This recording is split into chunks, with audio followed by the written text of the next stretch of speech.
play basketball, let alone say, hey man, here's another sport that I want you to be good at too. And that's weightlifting.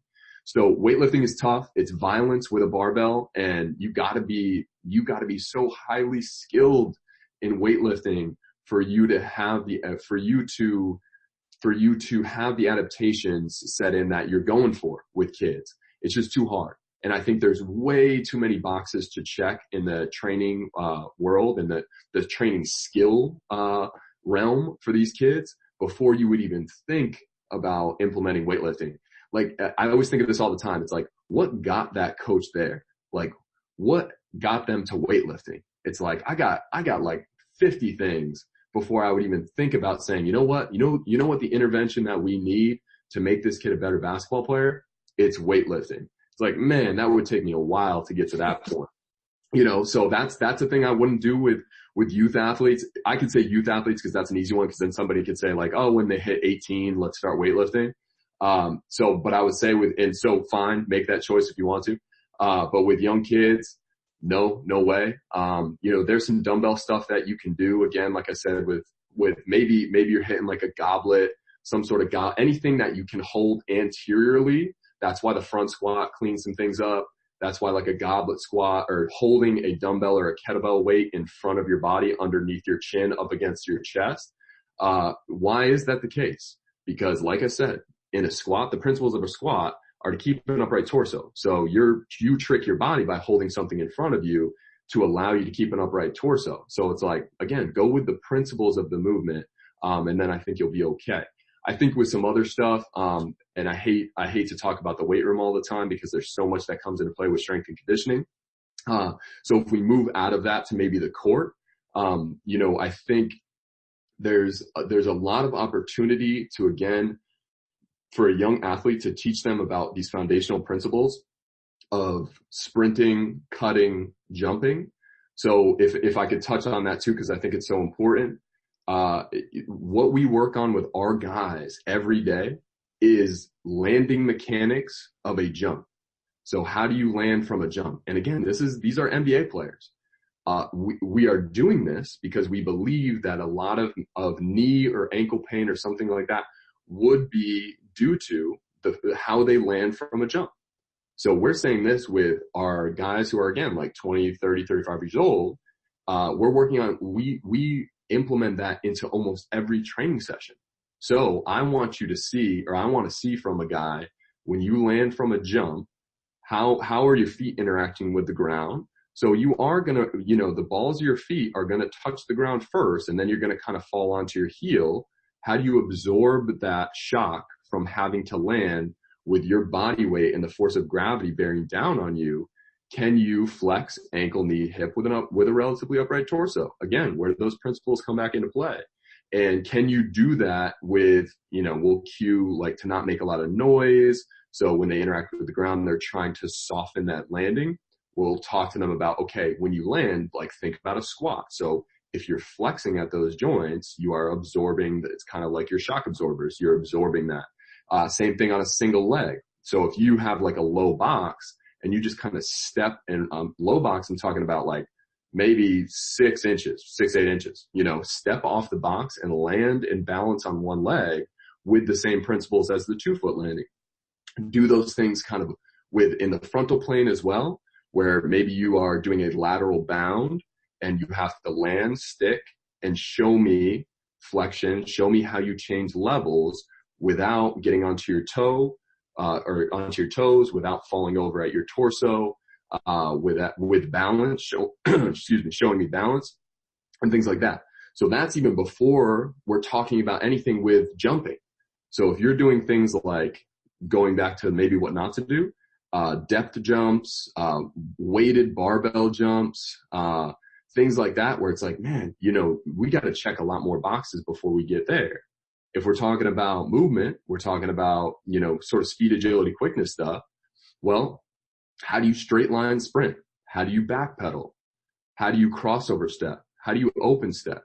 How do you do those steps at a variety of angles? So if it's a, 120 degree cut, a 45 degree cut, a 90 degree cut, whatever it is, how do you then take, what step maybe could you choose to do?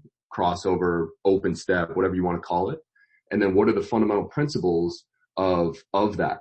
So can you push off an outside foot in an open step, open up on your opposite side, as Lee Taft would say, a directional step, open up in the direction that you want to go, show me dorsiflexion, show me interacting with the ground with a stiff ankle, show me good knee drive, show me good lean, in all of those things, straight line sprinting, changing direction, and things of that nature.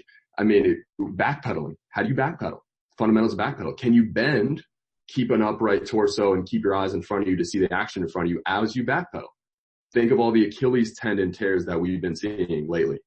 What happens a lot, or what's the mechanism of that? You're backpedaling and then you're trying to sprint forward. So it's like, maybe we should have some mechanics or some education when it comes to a backpedal, how you change levels to soften the impact of that then when you're trying to sprint forward. So how do you stop, push off your front foot, and lessen the stress of the Achilles tendon on the back leg that usually the heel collapses to the ground and somebody tears an Achilles. So again, it just goes back to that. There's a lot of movement patterns that have a lot of education involved with them, but they just, like, it's all just principle based. Adhere to those principles and the simplicity.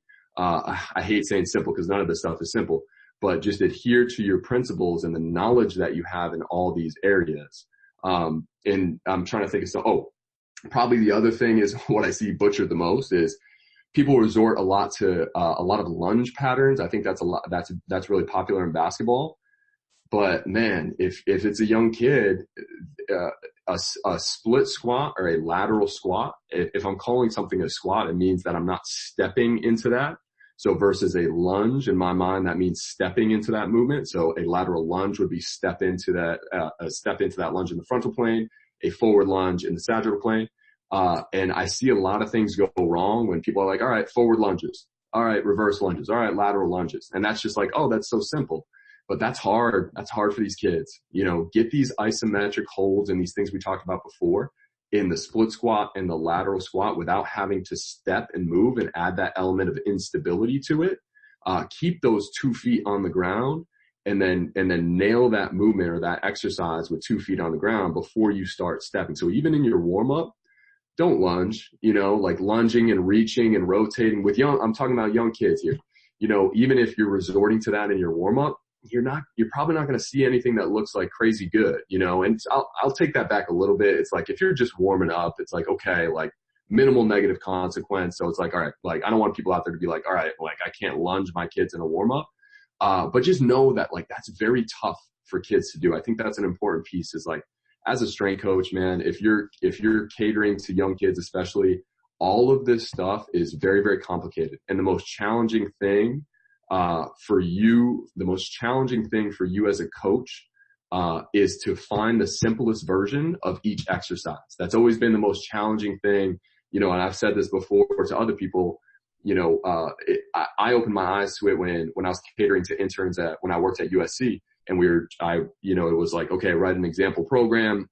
And we did that whole lesson or that exercise with our interns, and they would hand me a sheet and it would have exercises that I'm like, man, this is too complicated. I'd say, imagine that this is the first time, it's a freshman, it's their first time in the weight room. What do you do with them? And the hardest thing for them to come up with was the simplest version of every exercise, the simplest version of every warm-up movement, the simplest version of every speed activity.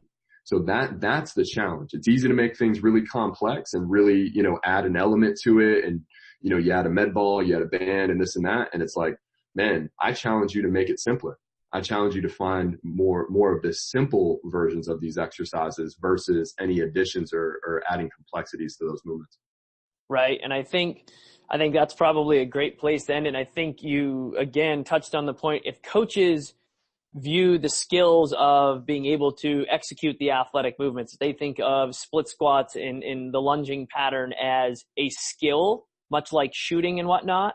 And you think about the quality, simplifying, trying to get quality before you start to essentially enhance or make it harder, much like form shooting. You know, so many people still do coaches still do basic skill stuff on the court that, again, I think they view the athletic piece or the strength piece as kind of a different realm, and that, maybe these are